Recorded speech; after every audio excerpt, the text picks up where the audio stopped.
Very interesting chapter. True or false? David has built him a home in the city of Jerusalem. True. David has now established himself as king of all Israel. True. What do we mean? Why did I put the emphasis on all Israel? Yeah, for a period of time, 7.5 years, the kingdom was divided, was it not? It was divided between David and, anybody remember the king of the other nation? Ishbosheth. And he was kind of the puppet of who? Of Abner. Both those men have died, and now David is the king of all Israel. He's moved himself into the city of Jerusalem. What did he build there? What did he build in the city of Jerusalem? A tabernacle, yes, a brand new tabernacle. We know nothing about who built it. We know nothing about anything about it except it was there, right? The only problem was it was missing an article of furniture, which was the ark. Yes, the ark. And David brings the ark of God into the city of Jerusalem. How many times did it take him? Two times, didn't it? The first time, they didn't seek God after the due order, and God brought a breach upon Uzzah. Uzzah died before the Lord. And the second time, they did it right. There's a lesson there. Do it right the first time. We tell our kids that all the time, don't we? Do it right the first time, and you don't have to do it again. But finally, he gets the ark into the city of Jerusalem, and there's a big rejoicing, is there not? And there's only one dissenter. Who was she? Oh boy, a she.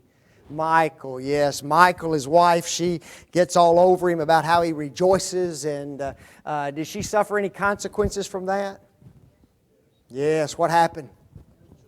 No, she was barren, yes. After David has established this kingdom, he now comes up with a wonderful idea. What is that idea?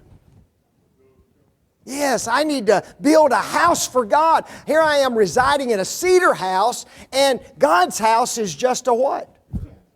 Tent and curtains. Tent and curtains. And so David felt kind of bad about that. And who does he go to ask if it's okay? Nathan. Who's Nathan? A prophet. Boy, a prophet. If you ask a prophet, surely he's got the right answer, right? What did Nathan tell him to do? Build it until God said not. God said, And then God told Nathan, here's what I need you to do. I need you to go back with this message to David. Okay? I need you to go back with this message to David. And that's where we are in our study right now. We're in question 19 of this particular lesson. Question 19. And we're going to go through all these questions, and we're going to talk about this Davidic Covenant, okay? True or false? God told David that no house would be built for him. False. Listen to what he says. And the Lord telleth thee that He will make thee a house. Did you hear what he just said? David wanted to build God a what? House. God says, no, David, I'm going to build what? You a house. Now that's interesting, folks. Okay? God's going to build David a house. And what he means is a dynasty. Okay? I'm going to build you a dynasty. Now, it's going to involve a literal house for God, okay? But he's going to build David a house. So the very thing David wanted to build, God says, nope, you're not building it. I'm going to build a house for you. Okay? Very interesting. What house do you think he's talking about? I will build thee a house. Yes, folks, he's looking beyond time, beyond that particular time, all the way several hundred years later to the church. Listen to what Paul writes. 1 Timothy 3:15. But if I tarry long, that thou mayest know how thou oughtest to behave thyself in the house of God, which is the church of the living God, the pillar and ground of the truth. David, I'm going to build you a house. Okay? And that house would be the church of the living God. I wrote down a couple of contrasts. David had a desire to build a physical house. God had plans to build a spiritual house. There's no literal walls. There's no literal furnishings to God's house, is it? It's a spiritual house. And where does it dwell? Yes, it dwells in the hearts of men, doesn't it? That's where the kingdom dwells today. God had a desire to build a house in which God could dwell. God had plans to build a house in which man could dwell. Aren't you glad? You see, God's plans are totally different than David's. David had a desire to build a house that would perish. God had a desire to build a house that would last forever and ever. Wow. Isn't it interesting how God waits to just the right time? You know? Did anybody coerce David into this desire to build a house? Nobody coerced him, you know. It kind of came to David almost accidentally, didn't it?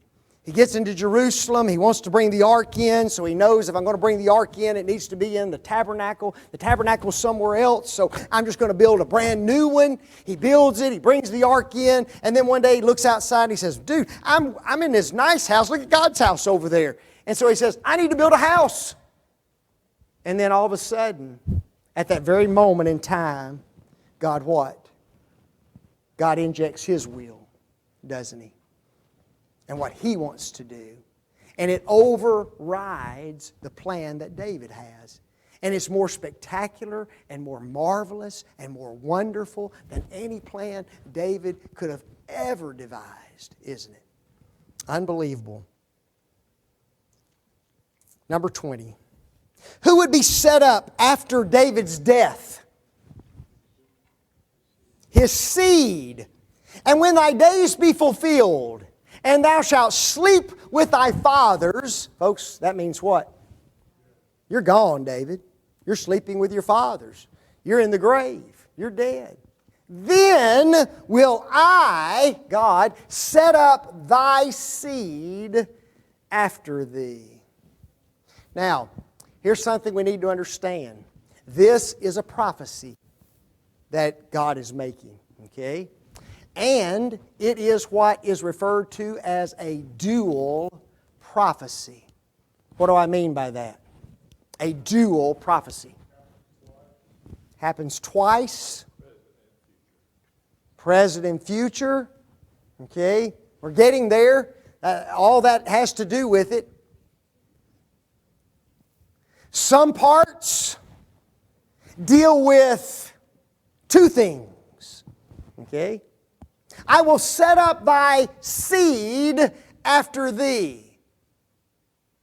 Who is that? Careful. Two things. Solomon. Did Solomon spring from the loins of David? Yes. Who was his mom? Bathsheba was the mother of Solomon. I will set up thy seed after thee. Well, that's Solomon. So it has its fulfillment in Solomon, but it also is a dual prophecy in that it applies to who else? Jesus Christ as well. A dual fulfillment. Okay? Now, in dual prophecies, sometimes the component applies to both people. Like in this one, thy seed.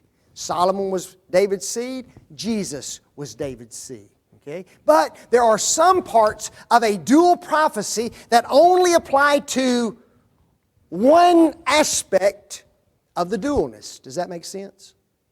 And we'll see that as we go through the application. Seed.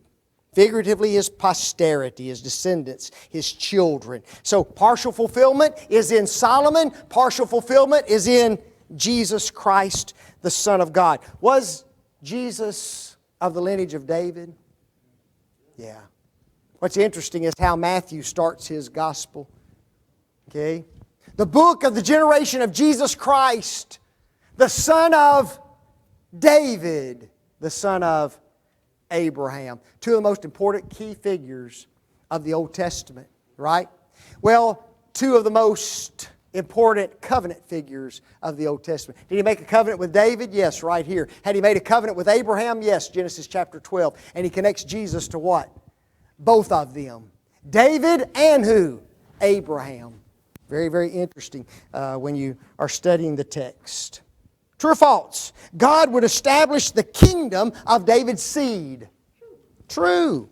And I will establish His kingdom. Who's that apply to? This one applies to both aspects of the prophecy. I will establish Solomon's kingdom, and I will establish the Lord's kingdom as well. Okay? Now, here's something that's interesting. Are there people who think that the church and the kingdom are two different things? Yes. What did God just told David that He would build him? A house. Remember? And I will build thee a house. A house. And yet, in the very next verse, He refers to it as what? A kingdom. Folks, the church and the kingdom are one and the same thing. Don't let anybody tell you that there's a distinction between church and kingdom. That is a premillennial theory. Okay? The premillennialists believe that Jesus came to establish an earthly kingdom, that He was not successful in doing that, and therefore, for a temporary expedient, He instituted the church, and we are waiting for Him to come back and do what? Build a kingdom. Okay? That's false. The church and the kingdom are exactly the same group of individuals. Okay? It's just looking at it from two different portraits, isn't it? And highlighting different aspects of that same group of individuals. I will establish. That little word establish, to be erected, to set up, to establish, to fix, prepare. To be firm, stable, established. To be firmly established. When did the kingdom, and I'm talking about that physical kingdom of Israel, reach its maximum capacity? Under whose reign? It was under the reign of Solomon. Okay? It had been promised years and years and years before that the kingdom would go from the river of Egypt, and that's not the Nile, folks. Okay, that's a different river. The river of Egypt all the way to the Euphrates. Is that a pretty big kingdom? Go get your map out and look at it. That's a big kingdom. But it did not reach that zenith until, guess who? Solomon. Was Solomon's a reign of peace? Yeah, Solomon's reign was a reign of peace. I would have loved to have lived in Solomon's kingdom. Okay? Especially the first part of it till he got old. Okay? Because he was faithful, he was dedicated. The nation was rich and wealthy and prosperous. And it just extended to the full length that God had promised. It was a wonderful kingdom under which to live. No wars, no fighting with the enemies. It's unbelievable. Just a little problem. That's what happens when you get old, Larry. You just get out of your mind. What would David's seed build? I will establish His kingdom. What would His seed build? And He shall build me a house for my name. Who does that apply to?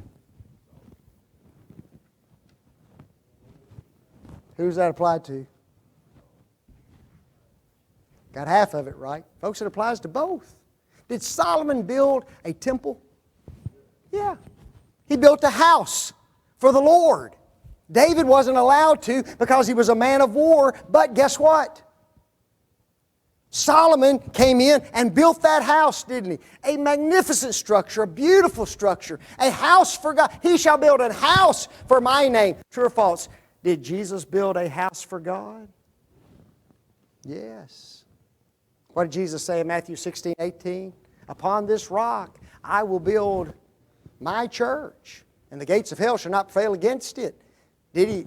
Now, Does anybody know what the word hell there is in Matthew 16:18? And the gates of hell shall not prevail against it. Is that Gehenna or Hades? There's a difference. Huh? It's Hades. Okay? It's Hades. The Hadean realm. Okay? Where did Jesus go when He died? To the Hadean realm, didn't He? Told the thief on the cross, today thou shalt be with me in paradise, which is part of the Hadean realm. Now listen to what Jesus said. The gates of hell, Hades, the Hadean realm, the unseen realm of the dead, shall not what? Prevail over it. 3 days later, Jesus what? Bursted the bars of the Hadean realm and came forth victorious over death, did He not? And still established His what in the city of Jerusalem? His church. You see? The gates of hell, Hades, shall not prevail against it. Just because I die, okay, that's going to happen. I'm going to die. I'm going to go to the Hadean realm. But just because I die doesn't mean Satan wins. The gates of hell are not going to prevail against this. And 3 days later, He came forward out of the grave. 40 days after that, the church was established in the city of Jerusalem, wasn't it? And what is the church? The house of God. 1 Timothy 6, verse 15. Who built the house of God? Solomon did, and who did? Jesus did. I will set up thy seed after thee, Solomon and Jesus.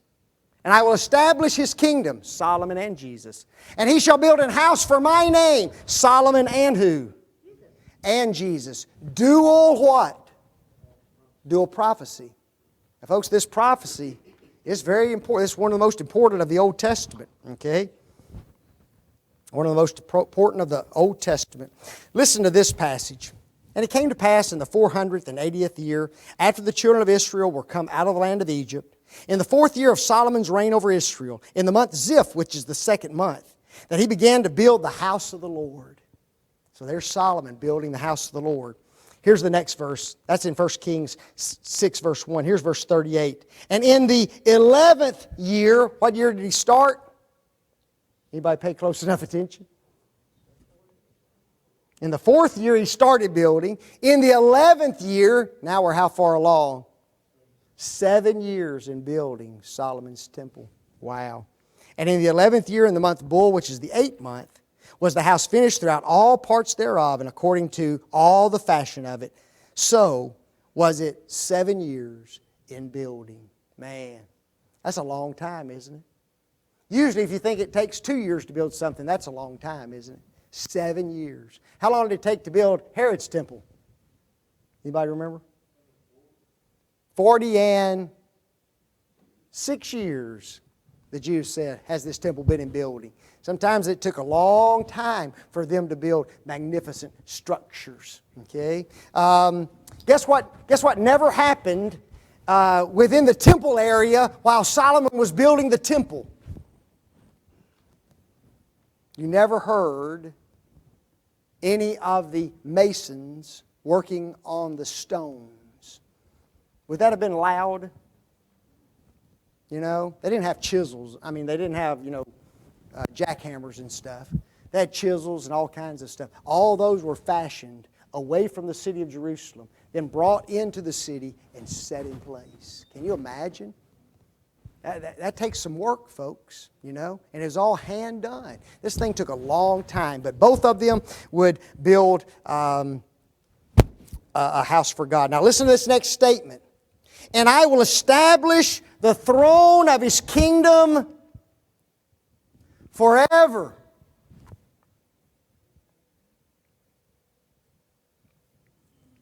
How long? Forever. You hear that little word forever? Guess what? We're still in a prophecy, dual prophecy. Who does this apply to? Folks, this applies to Jesus. It doesn't apply to Solomon. What's going to happen to Solomon's throne one day? He's going to die. He's going to leave the throne. And he's going to leave the throne to his son. I will establish his throne forever. Not Solomon's throne, but the Lord's throne. After Jesus was dead and ascended to the right hand of God, He was enthroned as King of kings and Lord of lords. Men and brethren, let me freely speak unto you of the patriarch David, that he is both dead and buried, and his sepulchre is with us unto this day. Therefore, being a prophet, and knowing that God had sworn with an oath unto him that of the fruit of his loins, according to the flesh, he would raise up Christ to sit on his throne. For how long? Forever and ever. Wow. You see? He right there, and that's in Acts 2, 29 through 30. Peter on the day of Pentecost references, guess what?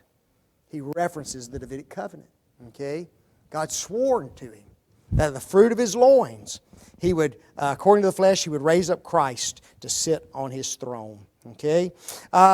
Look at question 24. What relation would God sustain with David's seed? I will be his father, and he shall be my son. A parent-child relationship. Who does that apply to? Both. Solomon and Jesus. True or false? Any Jew was a son of God.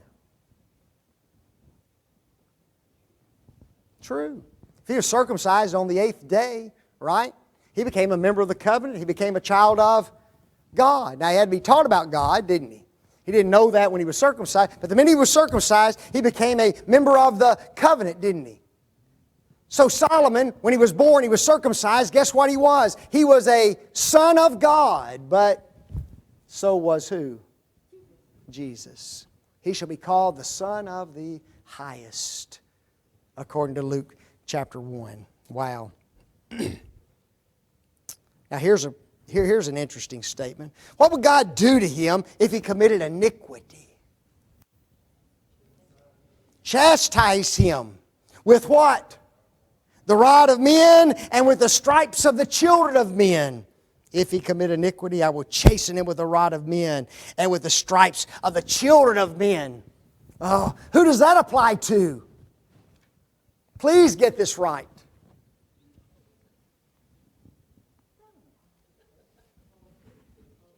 Oh yeah, you know, you got three answers, right? Solomon, Jesus, or both.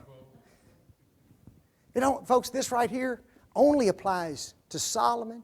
If he commit iniquity, did Jesus ever commit iniquity? No. This is why we know this is a dual prophecy. Parts of it apply to who? Both. Parts of it apply only to Jesus, establish his kingdom forever. Here, it only applies to who? Solomon. If he commit iniquity, I will what? Chasten him with the rod of men and with the stripes of the children of men. The Bible says Jesus did no sin, neither was any guile found in his mouth. 1 Peter chapter 2, verse 15, right? Hebrews 4, verse 15 says what? He was tempted at all points like as we are, yet without sin. This part doesn't apply to the Christ. What would God never take from him? 7:15. His mercy. But my mercy shall not depart away from him, as I took it from Saul, whom I put away before thee. Okay? Who does that apply to? My mercy shall not be taken away from him. Who does that apply to? It's both. Okay? God's mercy was upon both of these men. Okay? Both of these men. The lineage of Saul came to an end. This was not the case with David. The promise to David was secure. To what extent his descendant participated in the blessing of the promise depended upon their own conduct. But regardless of their conduct, the promise to David would not be revoked. As God was going to bring Jesus into this world through the seed of David, regardless of the behavior and actions of the seed of David. Is that true? Were there some evil men in the seed of David? Oh yeah. You wait until we get into the divided kingdom and we start talking about some of those kings of Judah even. They were evil, wicked individuals. And guess what? You can trace their lineage right back to David. But even though they had committed all that iniquity, God says, I will not take away my mercy from who? From David. Now, were those men punished? Yes, they were punished. In the hereafter, are they going to live with God forever? No, those evil kings are not. But God's mercy, and what He's referring to here is His what? His promise to David to fulfill this covenant. I'm going to bring this covenant to pass regardless. Okay? And I find that interesting that God is that committed to His covenant. Isaiah refers to this as the sure mercies of David. Isaiah 55 verse 3. What three things did God tell David He would establish forever? His house, His kingdom, and His throne. I find that interesting because all three of those things can be spiritual in nature, right? His house, His kingdom, His throne. Okay? He would do that how? Physically, and He would do that spiritually, wouldn't He? Very, very interesting. Notice 28. According to all these blank words, and according to all this blank vision, so did Nathan speak to David. Now, Nathan is talking sense. Right? Before, he was talking nonsense. In other words, he was talking things made up out of his own mind. David wanted to build a house. Sure, David, go ahead and build a house. He gets a vision, though. He gets words from God. He speaks those. And guess what? Now he's speaking the words of the Lord and the vision of the Lord. He's speaking sense to David now. That's very, very interesting. Very, very interesting. Questions, comments? Interesting text, folks. Here's the point. God is never going to forsake that covenant. Okay? God's made this covenant with David, and He's never going to forsake that covenant. It is going to come to pass regardless of the actions and the behaviors, the sins, the righteousness of anybody in the lineage of David. Aren't you glad? Aren't you? You better be. Folks, if it had depended upon the righteousness of man to bring this promise to fulfillment, guess what? It would have never happened. The church would have never been established. You see, wonderful. We worship a wonderful God, folks. Larry? The Jews think that word forever means that they are still in possession of that kingdom and that land. Oh, yes. And what we have to do sometimes is we go into, here's a good illustration, right? You go home sometimes and you say, man, that Vic just preaches forever. Now, don't tell me you ain't said that. You gone home, man, you look at that what? Wonder if it's even working anymore. Okay? What do you mean by that? Just a long time. Sometimes the word forever means a long time. Okay? But it eventually what? Comes to an end. I get hungry, I shut up, and we go eat. Okay? Comes to an end. But forever can also mean what? For eternity. Right? Never ending. And you're right, they do. And so we have to show them where sometimes that word forever doesn't mean eternally. Okay? Any questions, comments? Beautiful text. Yes, ma'am.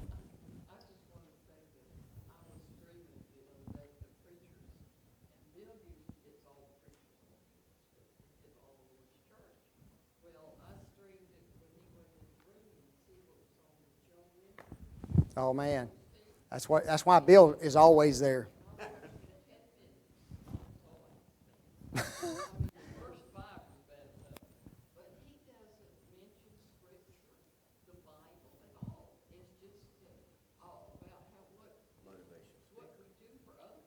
Yep. All positive thinking, that kind of thing. Absolutely.